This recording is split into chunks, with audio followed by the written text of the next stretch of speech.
Breaking news చూస్తున్నాం. గోదావరి నది మహోగ్ర రూపం దాల్చింది. భద్రాచలం వద్ద మూడో ప్రమాద హెచ్చరిక కొనసాగుతుంది.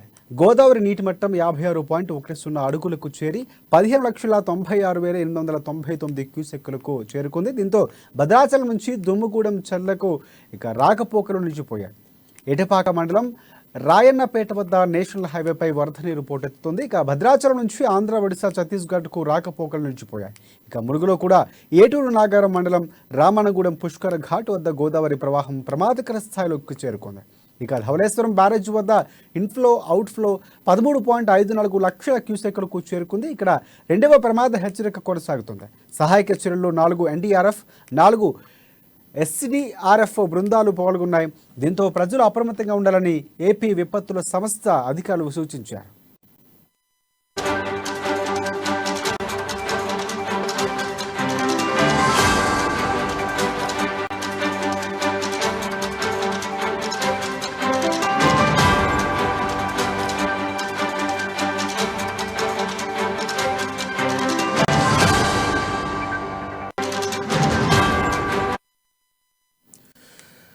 బ్రేకింగ్ న్యూస్ చూస్తున్నాం. గోదావరి నది మహోగ్ర రూపం దాల్చింది. భద్రాచలం వద్ద మూడవ ప్రమాద హెచ్చరిక కొనసాగుతుంది.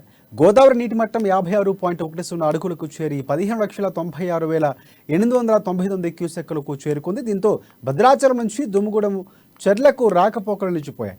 ఎటపాక మండలం రాయన్నపేట వద్ద నేషనల్ హైవేపై వరద నీరు పోటెత్తింది. భద్రాచలం నుంచి ఆంధ్ర, ఒడిశా, ఛత్తీస్గఢ్కు రాకపోకలు నిలిచిపోయాయి. ఇక ములుగులో కూడా ఏటూరు నాగారం మండలం రామన్నగూడెం పుష్కర ఘాట్ వద్ద గోదావరి ప్రవాహం ప్రమాదకర స్థాయికి చేరుకుంది. ఇక ధవళేశ్వరం బ్యారేజ్ వద్ద ఇన్ఫ్లో అవుట్ఫ్లో 13.54 లక్షల క్యూసెక్కులకు చేరుకుంది. దీనిపై మరిన్ని అప్డేట్స్ మా ప్రతినిధి నవీన్ అందిస్తారు. నవీన్, చెప్పండి. దాదాపుగా రెండవ ప్రమాద హెచ్చరిక కూడా కొనసాగుతున్నటువంటి పరిస్థితి కనిపిస్తుంది. సహాయక చర్యల్లో ఎన్ని బృందాలు ఉన్నాయి, అక్కడ ఉన్నటువంటి పరిస్థితి ఏంటి, అప్డేట్స్ ఏంటి? Thank you Rajasekhar. ఏదైతే గత కొద్ది రోజులుగా అయితే ఉధృతంగా ప్రవహించినటువంటి గోదావరి అయితే క్రమంగా తగ్గుముఖం పడుతుందని కూడా చెప్పొచ్చు. అయితే ఏదైతే నిన్న రాత్రి వరకు అంటే భద్రాచలం వద్ద ఉన్నటువంటి గోదావరి అయితే నిన్న రాత్రి వరకు అయితే 56.10 అడుగులుగా అయితే చేరుకొని అంటే అధికారులందరూ కూడా 58 నుంచి 60 అడుగుల వరకు కూడా ఈ గోదావరి అంటే నీటి మొత్తం పెరిగే అవకాశం ఉందని భావించినప్పటికీ కూడా అంటే ఈ రోజు ఉదయం నుంచి కొంచెం తగ్గుముఖం పడుతున్నట్లుగా కూడా మనం చూడొచ్చు. అయితే ప్రస్తుతానికైతే 55.10 అడుగులుగా ఉన్న ఈ యొక్క గోదావరి నీటి మట్టం అయితే ప్రవహిస్తున్నట్లుగా కూడా చూడవచ్చు. అయితే 15,40,412 క్యూసెక్ల నీటిని కూడా దిగువకు విడుదల చేస్తున్నట్లు అధికారులు అయితే వెల్లడించిన పరిస్థితి కూడా ఉంది. అయితే ప్రస్తుతానికి ఇంకా మూడవ ప్రమాద హెచ్చరిక అయితే ఉన్నట్లుగా కూడా అధికారులు తెలుపుతున్న పరిస్థితి కూడా ఉంది. అయితే ప్రస్తుతానికి ఇప్పుడు అంటే ఈ ప్రస్తుతానికి కూడా భద్రాచలం పరివాహక ప్రాంతాల్లో ఉన్న అనేక ప్రాంతాలలో కూడా ఈ నీరైతే చేరినట్లుగా కూడా మనం చూడవచ్చు. అదేవిధంగా అనేక ప్రాంతాలకు కూడా ఈ రోడ్డు మార్గం తెగిపోవడం వలన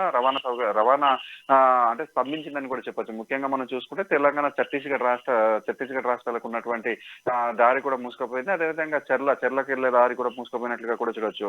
మనకి ఇప్పుడు చూసుకుంటే బూర్గంపాడు, భద్రాచలానికి వెళ్ళవలసిన దారిపై కూడా ఈ యొక్క గోదావరి అయితే వచ్చేసినట్లుగా కూడా చూడొచ్చు. అయితే వీటిని పరిశీలించేందుకు నిన్నైతే అంటే బీఆర్ఎస్ బృందం కావచ్చు, అదేవిధంగా కాంగ్రెస్ కు సంబంధించి మల్లు భట్టి విక్రమార్క వీరందరూ కూడా అక్కడ పర్యటించి అక్కడ ఉన్నటువంటి లోతట్టు ప్రాంతాలను అంటే నీట మునిగిన గ్రామాలను, అదేవిధంగా లోతట్టు ప్రాంతాల ప్రజలందరినీ అంటే సురక్షిత కేంద్రాల్లో ఉంచినటువంటి ఆ కేంద్రాలలో కూడా వీరు పర్యటించినట్లుగా కూడా చూడవచ్చు. అయితే నిన్న ఏదైతే భద్రాచలం దగ్గర ఉన్నటువంటి ఒక సురక్షిత అంటే కేంద్రంలో అయితే వారికి తిండి సరిగ్గా పెట్టలేదని వారు రోడ్డు మీదకు వచ్చి ధర్నా చేసిన పరిస్థితి కూడా ఉంది. అంటే వీటన్నిటిని కూడా అంటే వారు పర్యటించినట్లుగా కూడా చూడవచ్చు. అయితే గోదావరి అయితే ప్రస్తుతానికి అయితే తగ్గుముఖం పడుతుందని చెప్పవచ్చు. ఈ రోజు సాయంత్రానికి మరింతగా కూడా తగ్గే అవకాశం కూడా ఉందని చూడవచ్చు. ఇక ఏదైతే ఈ గోదావరి ప్రవహిస్తూ వెళ్ళటం అంటే ఏదైతే ధవళేశ్వరం ప్రాజెక్టు దగ్గర కూడా ఈ గోదావరి ప్రస్తుతానికి ఏదైతే 15 అడుగులకైతే నీటి మట్టం చేరినట్టుగా కూడా మనం చూడొచ్చు. అయితే 175 గేట్లని పైగా ఎత్తి వీటిని అయితే 14,73,762 క్యూసెక్ల నీటిని అయితే సముద్రాలలో అయితే వీరు పంపిస్తున్నట్లుగా కూడా మనం చెప్పొచ్చు. అయితే ఈ ధవళేశ్వరం ప్రాజెక్టు వద్దకు ఇక్కడ నుంచి అంటే ఏదైతే భద్రాచలం వద్ద నుంచి వెళ్తున్నటువంటి గోదావరి నీటి ప్రవాహం అనేది ఈ రాజమండ్రి అంటే ధవళేశ్వరం ప్రాజెక్టు చేరుకోవడానికి సుమారు 18 గంటల వరకు కూడా పడుతుందని అయితే అధికారులు అంటే ఇరిగేషన్ డిపార్ట్మెంట్ వారు అంచనా వేస్తున్న నేపథ్యంలో ఈ రోజు రాత్రికి అంటే మరో 2 రోజుల వరకు అయితే అక్కడ ఏదైతే ఈ ధవళేశ్వరం బ్యారేజ్ దగ్గర ఒక అత్యంత హై అలర్ట్ గా కూడా ఉన్నట్లుగా కూడా చూడవచ్చు. ఎందుకంటే కాళేశ్వరం పేరులలో నీటి ఉధృతి తగ్గుముఖం పట్టిందని కూడా చెప్పారు. అయితే భద్రాచలం వద్ద నీటి ఉధృతి తగ్గుముఖం పట్టినప్పటికీ భద్రాచలం వద్ద ఈ నీరు అనేది ఇక్కడ రాజమండ్రి వరకు కూడా వెళ్ళి 18 గంటలు పడుతుంది కాబట్టి అధికారులు అయితే హై అలర్ట్ గా కూడా ఉన్నట్టు చూడొచ్చు. దానికి సంబంధించి లోతట్టు ప్రాంతాల్లో ఉన్న ప్రజలందరినీ కూడా వీరు సురక్షిత ప్రాంతాలకు తరలిస్తున్నారు. అదేవిధంగా ఎన్డీఆర్ఎఫ్ బృందాలు కూడా సిద్ధంగా ఉన్నట్లు అక్కడ అధికారులు కూడా తెలిపారు. రాజశేఖర్, రైట్. ఇప్పుడు మరికొన్ని రోజులు వర్షాలు ఉన్న నేపథ్యంలో ఈ పరిస్థితి ఎప్పటి వరకు కొనసాగే అవకాశం ఉంది? దానికి సంబంధించినటువంటి అధికారులు ఏమైనా అప్డేట్స్ ఇస్తున్నారా, అంటే ప్రజల్ని అలర్ట్ చేసే క్రమంలో? అంటే ప్రస్తుతానికైతే ఇప్పుడు అంటే ఈ గోదావరి ప్రస్తుతానికి భద్రాచలం వద్ద చూసుకుంటే మాత్రం ఇక్కడ అంటే ఈ రాష్ట్రంలో అయితే మాత్రం అంటే ప్రస్తుతానికైతే వర్షాలు అయితే తగ్గుముఖం పట్టాయి. గత రెండు అంటే 24 గంటల నుంచి అయితే వర్షపాతం లేకపోవడం, అదేవిధంగా ఎగువ ప్రాజెక్టులలో నీరు కూడా ఎక్కువ అంటే రిలీజ్ చేయకపోవడం పట్ల అయితే ఇప్పుడు ప్రస్తుతానికి గోదావరి శాంతించిందనే ఇటు అధికారులు కావచ్చు లేకపోతే వీరైతే భావిస్తున్న పరిస్థితి కూడా ఉంది. ఏదైతే ఇంకా అంటే ఇదే విధంగా కొనసాగితే మాత్రం ఈ మూడో ప్రమాద హెచ్చరికను కూడా అంటే ఇంకొక 2 అడుగులు తగ్గితే మాత్రం మూడో ప్రమాద హెచ్చరికను కూడా అంటే మూడో ప్రమాద హెచ్చరిక మీద చేస్తుంది. అంటే ఈ రోజు సాయంత్రానికి అయితే మాత్రం గోదావరి శాంతిస్తుందని అయితే అధికారులు చెప్తున్న పరిస్థితి ఉంది. ఎందుకంటే ఈ వర్షాలు లేకపోవడం, అదేవిధంగా ఎగువ ప్రాజెక్టులలో నీళ్లను అయితే రిలీజ్ చేయకపోవడంతో అయితే ప్రస్తుతానికి వీరందరూ కూడా గోదావరి పెరగదని భావిస్తున్నట్లుగా కూడా చూడొచ్చు. కానీ ఏదైతే వాతావరణ శాఖ చెప్తున్నటువంటి ప్రకారం ఏదైతే ఈ వర్షపాతం అనేది మరలా నమోదైతే మాత్రం పరిస్థితి ఏ విధంగా ఉంటుందని అయితే వీరు అంచనా వేయలేకపోతున్నారని కూడా చెప్పొచ్చు. రాజశేఖర్, అంటే ఎగువన ఒక వర్షాలు పడితే ఖచ్చితంగా ఆ నీరు మొత్తం గోదావరికి చేరుకునే అవకాశం ఉన్న నేపథ్యంలో అంటే మూడవ ప్రమాద హెచ్చరిక ఒకవేళ అనుకోని సందర్భంలో ఒకవేళ జారీ చేస్తే ఆ పరిస్థితికి వస్తే ముందస్తు చర్యలుగా ఏమైనా అక్కడ ఉన్నటువంటి అధికార యంత్రాంగం చర్యలు చేపడుతున్నటువంటి పరిస్థితి ఉందా? దానికి సంబంధించినటువంటి ఏమైనా ముందు జాగ్రత్త చర్యలు తీసుకున్నారా?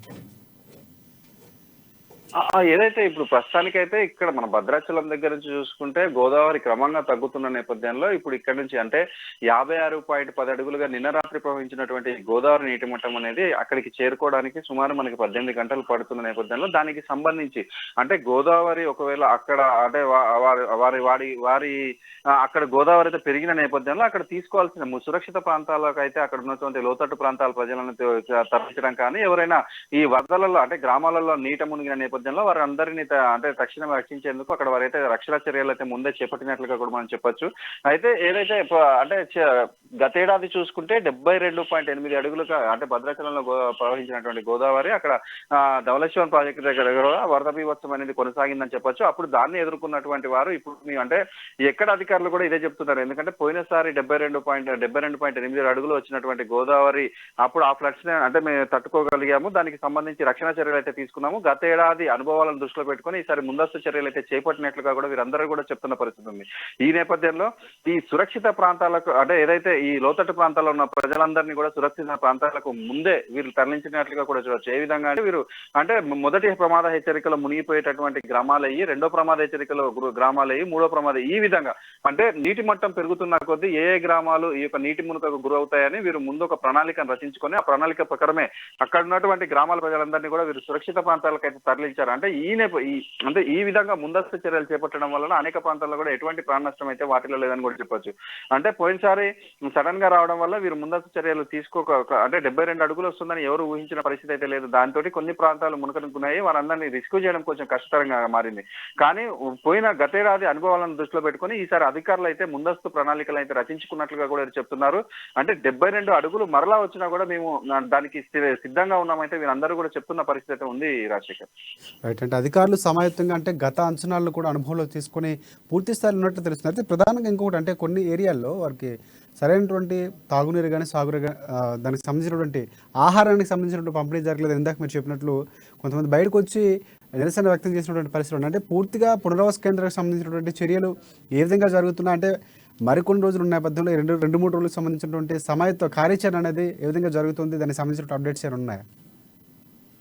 అంటే ప్రస్తుతానికి అంటే అంటే ఏదైతే పునరావాస కేంద్రాల్లో ఉన్నటువంటి కొన్ని కేంద్రాల్లో అయితే మాత్రం ఇటు ఈ యొక్క అంటే ఫుడ్ సప్లై కరెక్ట్ గా లేదని, అదే విధంగా గత 2 రోజుల నుంచి అంటే అన్నం పెట్టట్లేదని కొంతమంది అయితే ఈ విధంగా అంటే ఇప్పుడు చూసుకుంటే అక్కడ ఉన్నటువంటి నీటి సౌకర్యం కూడా కరెక్ట్ లేదని కొంతమంది బాధితులు అయితే వాపోతున్న పరిస్థితి ఉంది. కొన్ని పునరావాస కేంద్రాల్లో కరెంటు కూడా కరెక్ట్ సప్లై చేయలేని పరిస్థితి ఉంది. అంటే వీరందరూ వీరు అంటే పునరావాస కేంద్రాలను పట్టించుకోని నేపథ్యంలో మమ్మల్ని ఇక్కడికి ఎందుకు తీసుకొచ్చారని అయితే అక్కడ ఉన్నటువంటి బాధితులు అయితే అంటే వాపోతున్న పరిస్థితి ఉంది. నిన్న మనం భద్రాచలంలో చూసుకుంటే ఏదైతే భద్రాచలంలో ఏర్పాటు చేసిన రైట్ నవీన్, అంటే ఇప్పుడు మీరు చెప్తున్నట్లు ఏ ప్రాంతాలకైతే కరెంటు అందలేదు, లేకపోతే ఫుడ్ ప్యాకెట్ సంబంధించి కొంచెం ఇబ్బంది పడ్డారని చెప్పిన పరిస్థితి ఏ ప్రాంతాల్లో సంభవించింది, దానికి సంబంధించినటువంటి అధికారులను చర్యలు తీసుకున్నారా?